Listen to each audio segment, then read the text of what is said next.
My journey on civil rights in public schools and in Bureau of Indian Education schools started in 1972.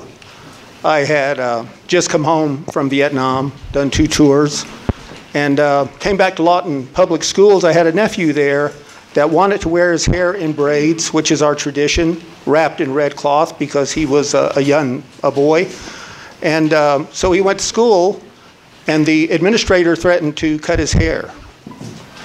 So we met with the administrator, and I explained to him that's probably the biggest mistake you'd make in your life if you cut that boy's hair. So we ended up having to pull him out of school, along with his brother, who also had long hair, because they had a policy that your hair had to be a certain length and cut a certain way. We protested in front of the Department of Education for 12, 15 days in January, February, in the cold. We had to stand our ground and continue to present our position and explain why that was so important to us, because it is who we are. It is what we are. It is the way that we approach this creation and how we interact with the creation. And it took time, and there were meetings like this, you know, and I kind of saw the forming, storming, and norming. But we maintained the integrity of the group, and I think that's what's important.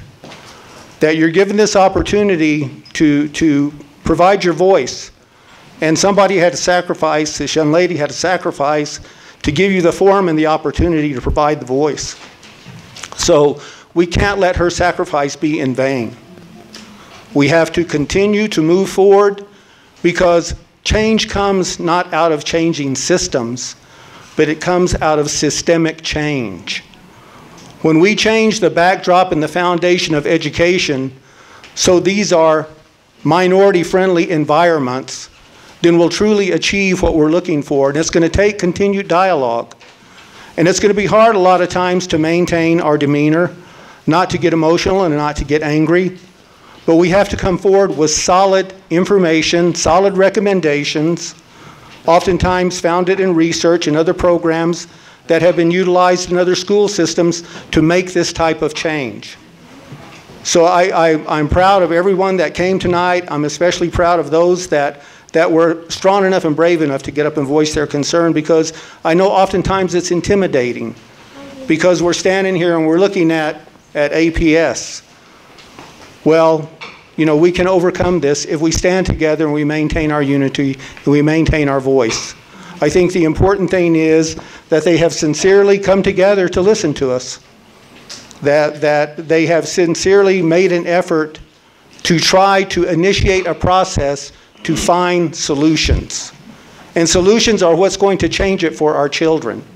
Continued anger and continued frustration won't change it for our children.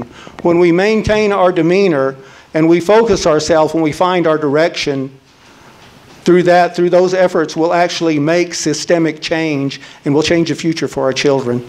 So I hope everybody has a safe journey home, that you have a good night of rest and a good day tomorrow and the days and the years to come. Thank you very much.